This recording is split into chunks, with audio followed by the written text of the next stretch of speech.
né? Olá, gente, tudo bem? Espero que esteja tudo bem com vocês. De novo, a gente deu uma quebrada na quarentena. De novo. Para vir gravar, porque, enfim, né? Eu acho que a gente merece, vocês também. Hoje o tema é muito legal, né?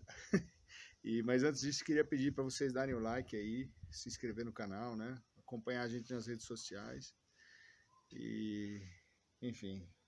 É isso aí, porque é o que ajuda a gente, né? Ajuda a distribuir nossos conteúdos é vocês curtindo, compartilhando, comentando. Se tiver alguma dúvida, pode perguntar, sem problema nenhum. A gente vai estar aqui para tentar esclarecer de acordo com as nossas vivências, né? Sim.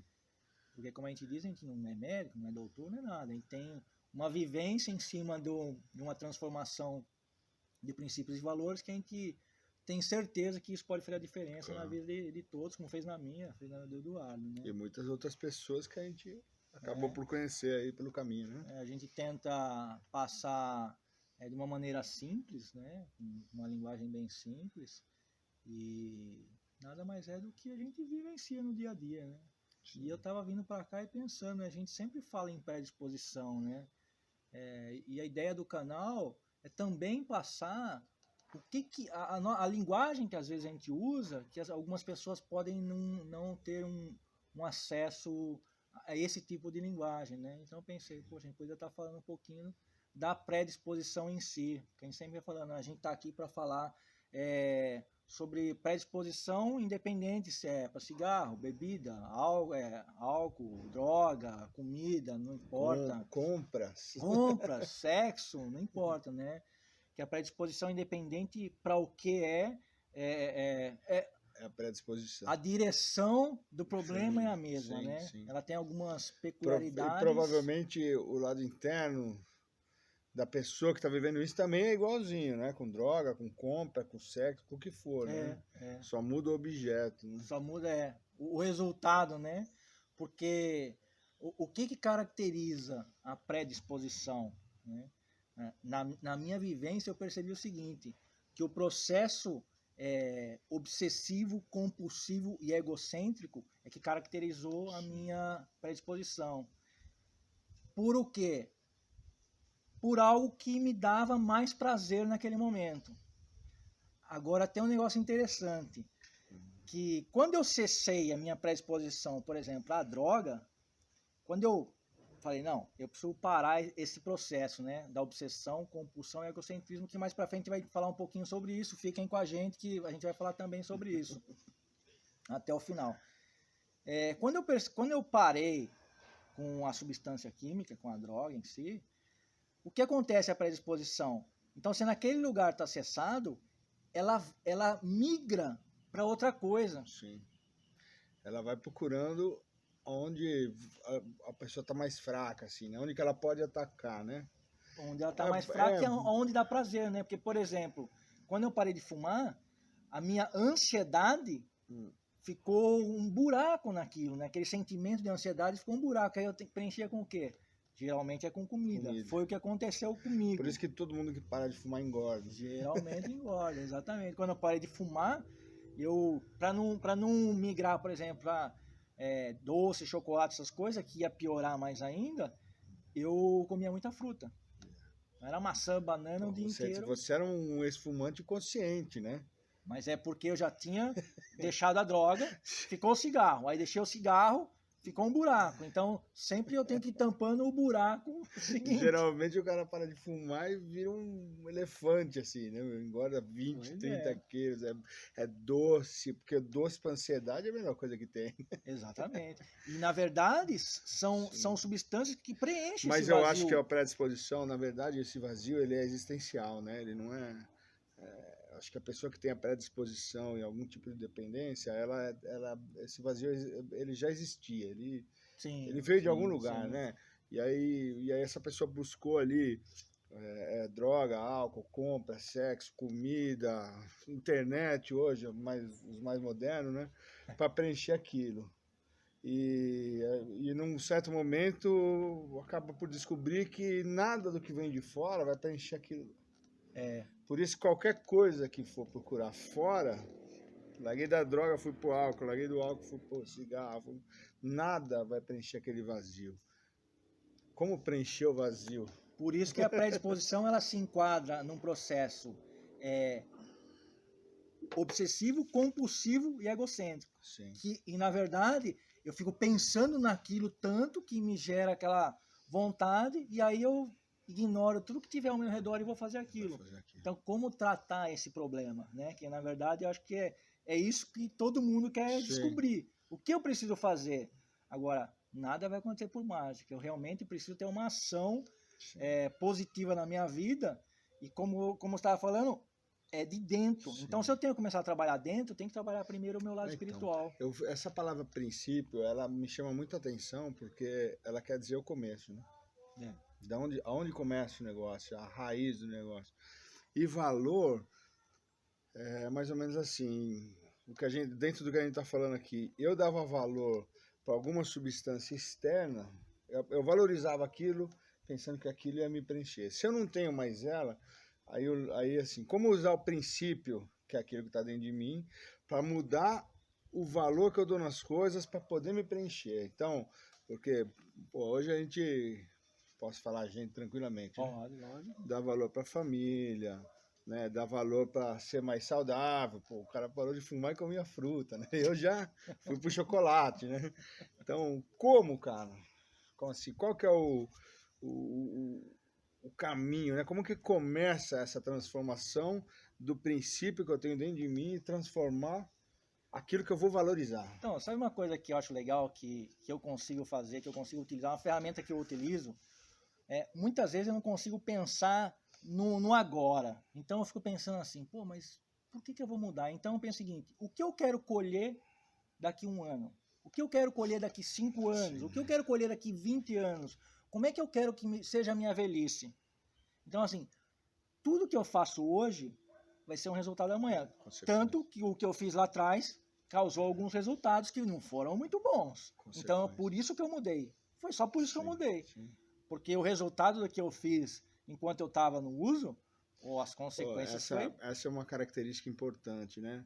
Tudo que eu fizer para o meu bem hoje, ele pode até aparecer hoje, né? Uma coisinha legal, mas vai fazer muito sentido daqui a algum tempo. A longo prazo. Né? A longo prazo. Então não adianta começar a fazer coisa boa e amanhã falar, pô, mas eu ainda estou me sentindo mal, demora, né? É a mesma coisa que o processo da transformação.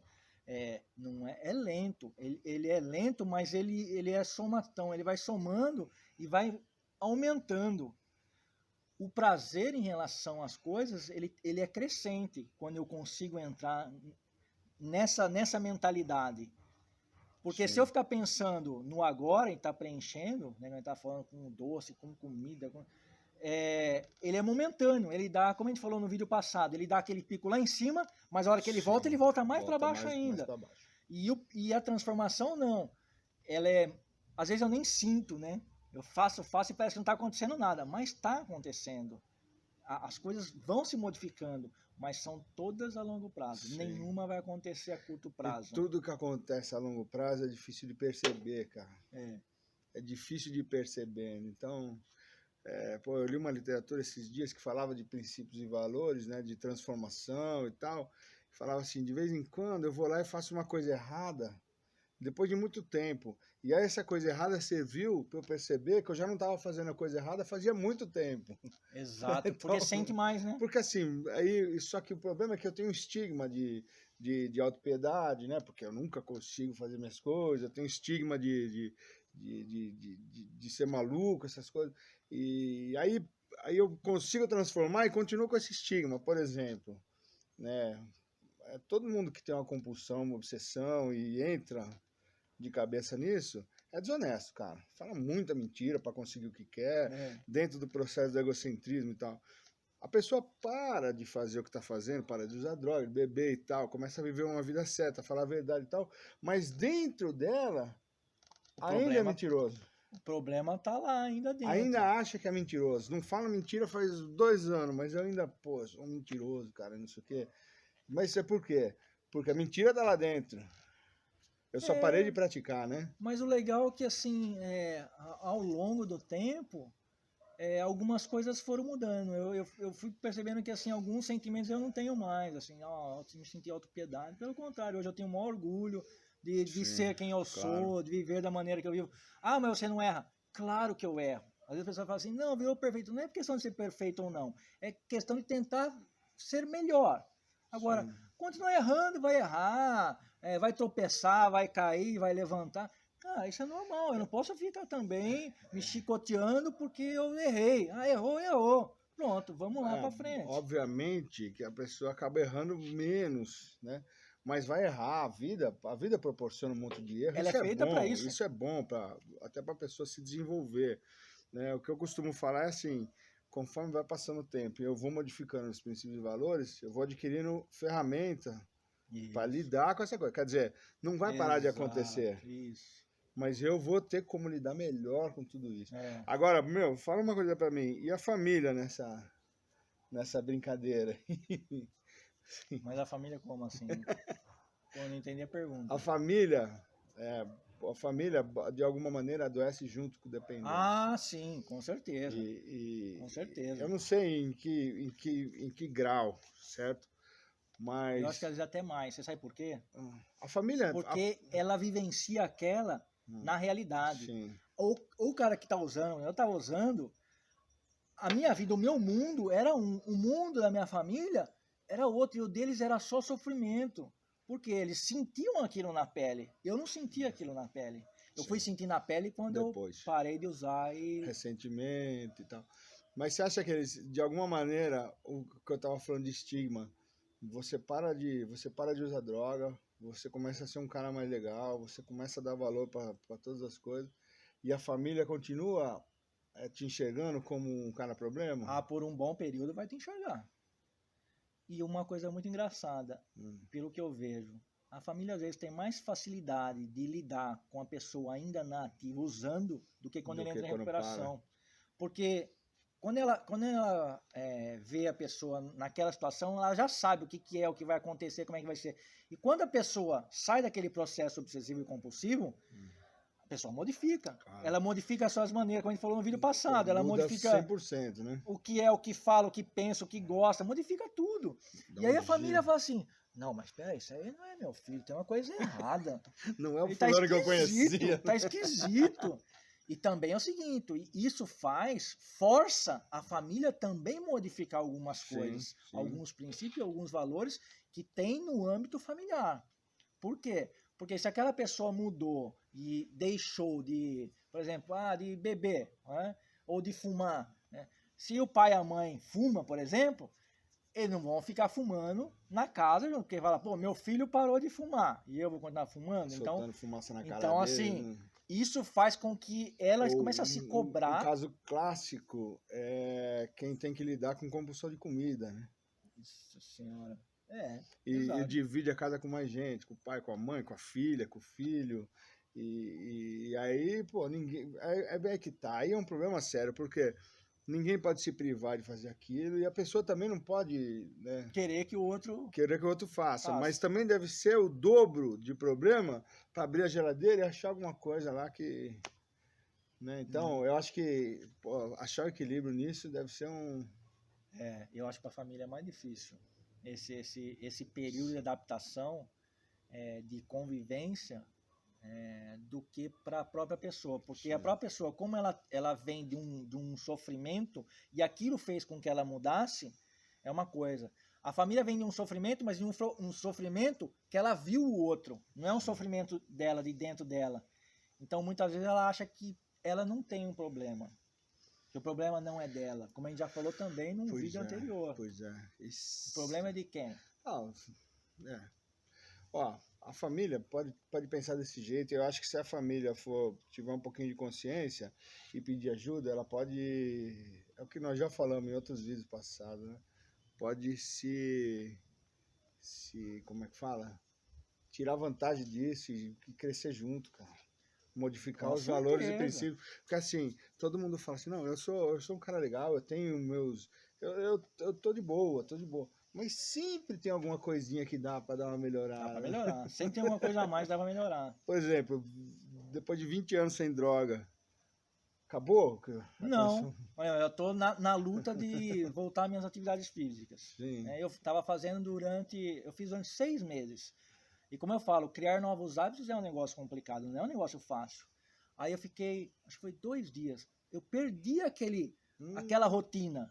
Pronto, aí consegui, fiquei 2 meses fazendo, aí caí e machuquei o joelho. Aí para mim voltar agora, então eu tenho desculpas plausíveis, que é o meu joelho, eu machuquei, e para mim retomar é muito mais difícil. A semana passada eu fiz 10 minutos para ver se o joelho doía, não doeu. Aí essa semana eu fiz 20, não doeu. Então, agora eu preciso que para a semana dar continuidade, falar assim, marcar dias específicos e horários específicos, porque só funciona assim a mudança de hábito. Eu preciso ter hora e local certo para fazer todo dia aquilo no mesmo horário. É igual almoçar. Eu não preciso pensar para almoçar. Eu simplesmente, tá na hora do almoço, eu vou almoçar. Até porque teu corpo pede isso. E a mesma coisa tudo. No exercício físico, claro. E na transformação, na comida, por exemplo, hoje eu não preciso pensar o que eu vou comer. Eu sempre como meu arroz e feijão, uma coisa saudável, uma salada, um legumes. Eu sempre tento fazer uma coisa mais equilibrada. Eu não preciso ficar pensando, eu preciso fazer isso, fazer esforço para fazer isso. Eu não faço esforço para algumas coisas hoje, mas para outras ainda eu faço. Sim, claro. Sempre vai ter alguma coisa que eu vou ter que fazer esforço. Isso é que é o grande. Mas é que tá, o esforço, ele, no final das contas, ele tem tem sua recompensa, né? Tudo que você se esforça, alguma coisa vai acontecer, né? Sim. Mas é a longo prazo. É longo prazo. Porque hoje eu fico pensando, né, o que eu quero colher na minha velhice. Eu fico vendo meu pai. Meu pai é uma pessoa que tem saúde e tudo. Aí todo mundo fala, você não sente dor, não sei o quê. Às vezes ele brinca, eu tô com dor na unha. Os caras, poxa vida, Gimenez, mas você não sente dor nessa idade? Meu pai tem 86 anos. Tô com um pouquinho de dor nas costas. Eu falei, pô, pai, dor nas costas eu sinto todo dia. Então, assim, para mim conseguir colher alguma coisa no meu futuro, de me sentir bem, eu preciso começar a plantar hoje. Planta hoje. Mas daqui 20, 30 anos. Colhe depois. Tá bem. E aí é uma coisa interessante. Planta hoje, quando você for colher, continua plantando, senão vai faltar. Exatamente. Beleza? E por isso vamos continuar plantando. Vamos plantar. Por quê? Fazer a nossa parte. Eu acredito, nós podemos. Vamos junto. Valeu. Pã.